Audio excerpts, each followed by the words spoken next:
And we're live. Hello and welcome to the Business Octopus podcast, live stream, whatever you want to call it. And I'm Avon, and here's Amanda. Not that you don't already know who we are, but yeah, what's going on for you, Amanda? Look, I'm rocking this epic Ollie Relevate Community hat, and I'm just gonna be rocking this all day. I had it on during a meeting earlier this morning, didn't I, Avon? This is my Friday. Well, I've got mine. There you go. I'm not an indoor hat person. Well, not only that, the lighting is giving me like a little I'm blessed with sunlight in my face. But special thank you to one of our community leaders, Richard, for organizing these incredible hats. They look absolutely fantastic. And I'm just pumped about my hat. I'm trying to find the light button. I do have another like LED like power lamp here, but basically we've got there's shirts, there's hats, there's pins. It's interesting because it's like everybody wants to contribute. Everyone's coming and designing something, and it's kind of creating so good, which is exciting. It is, yeah, it's awesome. It's very exciting. Great energy. So one of the things that we were going to do today is build another episode of our challenge around improving cash flow and making life a little bit easier. And so we wanted to go through the anatomy of an offer. Like, what is an offer? Everybody goes, oh, you have to have an offer. But what no one goes, here's what an offer actually is and how you make one. And if they do, then it's probably in itself an offer. And, what we want to try and do is give a little bit of an insight into some actionable stuff.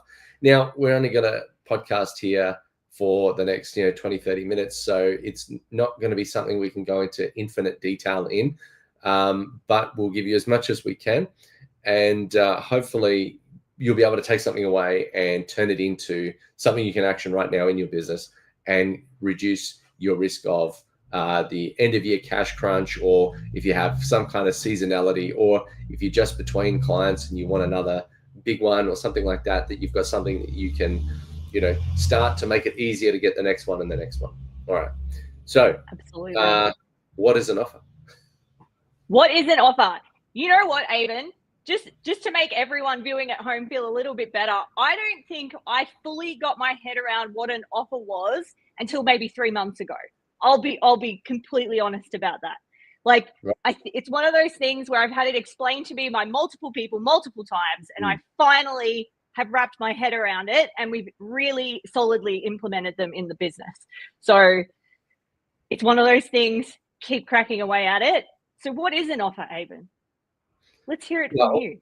In the short terms of things, you've probably got lots of marketing. You're trying to build a reputation. You're trying to show people what you do, but it's not until you actually ask for the sale that you actually get the sale. People go, oh, wow, that person is doing some really cool work. You see all these like TikTokers and YouTubers doing some, like arts and crafts project or something like that. But if they had a business and they actually wanted you to buy, but they never asked you, then you would never know. And you'd probably just sit there admiring that video and go, well, that's cool. I wish I could do that. And 100%. Instead, it would be easy if they just said, and by the way, if you want some, I'm making some, you can order right here. Like, that's almost as good enough as an offer to begin with. That's it. And if you don't ask, you don't get. So you gotta ask for the sale, friends. 100%. But the other counterpoint to that is you don't want to ask too often. So you do need to prove value. You do need to build relationship, but you need a healthy balance of offering value and then asking for something. So yes, potentially you could do it every time after you've delivered like 20 or like a couple of hours value or a product or a sample or something like that. There's a value exchange. When you go to the supermarket and they've got a tray full of like little meats or something, they're like, would you like to try one? Oh, and by the way, we have, these on sale for $1.99 or something like that. That's the offer. If they just give you the free food, you're like, oh, cool. And you walk away, have a nice little snack. But the point is that it's supposed to be an offer of value and then an offer to purchase. So that in itself is, if you're not making those call to actions, you're going to get a lot of attention. And then people are going to smile, walk away, smile and nod like nothing happened, and then walk away. But that doesn't help you financially. So It does not. We have a formula for it, so we're going to make it easy for you. So if you've got a pen, write down PASSA, P-A-S-S-A. Just go down the page. We're going to make it as an acronym, and we're going to expand that out as we go. And I have an example, and I do have a worksheet that I usually use to show people how to do this and like write it out for themselves. But so what we'll do is we'll go through the story that I usually use, which is the product, let's say, is a memory foam pillow. All right. So you want to try and sell this pillow. And instead of trying to just go, hey, you want to buy a pillow? You need to go and identify who it is, or get your ideal client to self-identify that they are the one that needs this product in their life. So, for example, you might say, sore neck, can't sleep, or something like that. So yes. Someone who's got a sore neck and they can't sleep might identify. That's me. Yeah, but you might have several iterations of that problem. So that might be one issue, and then another one might be got sweaty neck rash from your pillow. Like someone might go, I have that problem. Like my neck is itchy, or my neck is sore when I wake up in the morning. Then, if they're scrolling through the feed of 10,000 articles, the thing that's going to pop out to them is something that really speaks to a problem that they're feeling at that time. So that right. Maybe they can't get comfortable. Like there could be a list of problems that this pillow solves, right? Okay, I got you. Yeah, or like, and once you've called that problem out, and the thing is, you might have to come up with a number of problems, but then create an offer that hangs off each of those problems. But that's just the lead in. That's the hook, the thing that grabs you. So the next is the aggravation. So someone has seen, oh, that's a problem. I kind of identify with that. But then you really need to like kick the bruise or rub salt in the wound, or just make them really feel the pain of that issue, so that then at the end of that, they're going to want to solve it. So you say something like, all right, so you've got a sore neck, your partner's frustrated because you're tossing and turning in the night. They can't sleep either. Now everyone in the house is crabby, and it's just, you feel drained, you feel tired. And that's kind of like you've really hammered into why that's a problem, and all the other things that happen as a result that maybe but you haven't really named, or you haven't really called out. So that's the aggravation piece, if I can say that word. Got it.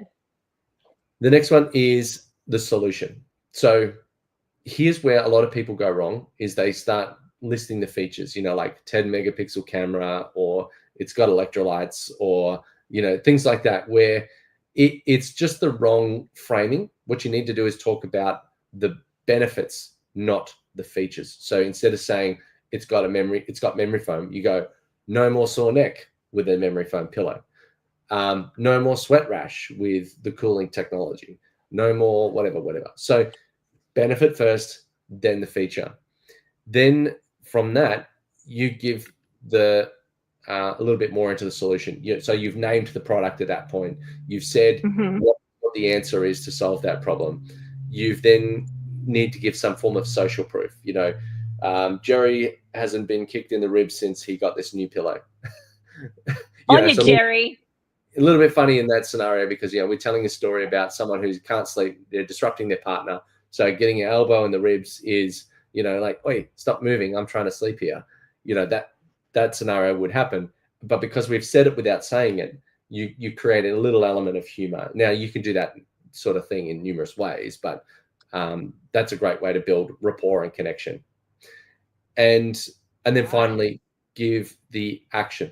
All right, so the A.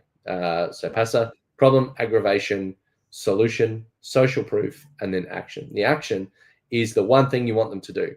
Jump online and go to this website and buy the memory foam pillow. Use the coupon code for a 5% discount or something like that. But even that's too long. I would say just keep it simple. Click here to get yours now. Perfect. Don't give them 5 call to actions. Anyway, I have this mentally stored, and I do it a lot. Did you have anything to add to that? No, I think just if you didn't get them all down on your bit of paper, team. So it's problem, aggravation, solution, social proof. Is that right? And then action. Action. The Yes. call to action. Beautiful. So if you don't have that call to action, then you probably or even if you've got too many calls to action. So sometimes people go, you can call me here, you can text me there, you can email me here, here's my WhatsApp, here's my LinkedIn URL. That's too much. You just need to give them one action. If they've only got one action, they're more likely to go. It's like if you go to the supermarket and they have samples out, right? They did a study where one day they had like 50 jars of jam. And they only sold like, I don't know, for argument's sake, $20 worth. But then when they went out with like 3 jars of jam, because they didn't have that paralysis of choice, they sold like 80 times more than what they did on the day when they had too many options. So make it easy for people. Exactly. So an offer could just be the fact that you've got a good, better, and best. You've developed a set fixed product for your service, which might be a very bespoke service, but 90% of clients fit in category A, B, or C. And you might be able to do a little bit of local customization for each, but you allow room for that. And you say, do you want the silver package, the gold package, or the bronze package, or wherever you fit in the middle of that? And by crafting the product, then you need to craft the offer, which is the copywriting, and get them to feel the pain and tell them why they need to solve that, and then give them the action. And then the outcome of that is being able to have something that's easily able to be conveyed quickly and be able to scale that. So you could train other people to sell that. You could put it into marketing systems to be able to be sold, and you can easily give that information to the client and they can read through it with themselves. So you don't have to be in every conversation ad nauseum for 3 hours trying to explain things. You can just go, here's a sheet that we've got on it, like a sales page, that has that formula on it, that has all the details of why they would want to buy it, the social proof, everything, what they need to do to buy it. And then you can go, do you have any questions? So you've provided the information and you're an extra layer on top of that, instead of you just being able to explain everything with your mouth. Exactly. And I think one thing I would like to add, Avon, your offer, the first offer that you put to market, or your first gold, silver, bronze, is not going to be the last one that you put to market. So get something out there. It doesn't need to be perfect. Done is better than perfect. You will continue to iterate. Avon, I know you've changed yours slightly over time as you learn, as you deliver. So please just get it out there instead of worrying about getting it perfect or getting it right. We closed so many more deals with ours since we've done that. What about you? Have you closed a lot of deals as a result? Yeah. So I think it shows people that you know what you're doing, because you're able to package this thing up. You've clearly done it before, and you know what works and what they need to get a particular outcome. So absolutely. And it lowers the risk because somebody else has gone through that process before and they've had seen success. That's where the social proof, like, all right, 50 other people have gone through our, patented process or whatever, our, trademark process, and they've got X result. And that's the social proof in and of itself. So the last thing I would say is, if you're listening to this and you want to find out more about how to do that, you want to get the copywriting worksheet to build your formula, and you want to learn and talk it through with other people in the community, then you should definitely join the Relevate community and join our challenge where we talk about how to do that. And after this episode live stream has finished, we'll put a link in the description. Now, if you were paying attention to this episode, you will note that what we did at the start is we introduced the idea. We then introduced the aggravation. So we initiated with the problem. We went through and aggravated why it's a problem and why you're not making the sales and the transactions that you were hoping to do. We gave you the solution and the example of why it's useful. Then we gave you a little bit of social proof where we talked about how it's working for us. And I know it's certainly helped with a lot of the clients that we've worked with. And we've also given you the action, which is joining at the link down below. So if you think, if you're not sure whether or not it works, like, for the most part, we try to offer value in this and try to make it not feel like it was a sales pitch. And realistically, it's not. What we want to do is we want to have good humans in our community. And we have a ban list. So if you're not the right person, unfortunately, you won't be allowed in. But ultimately, there are things that do improve. And you always say this, the community is like, come with me energy. It's not like, look at me, look how awesome we are, and look at the things that we're trying to sell. The community is there to support, and we've got a lot of resources that provide a lot of value. So anyway, that's enough about that. But we thought showing is better than telling, so we'd show you in the process. Yeah, absolutely. Well, nailed it. Did you have anything else to add before we go, other than staying classy? Damn it, I was going to steal your line, but he suspected it, team.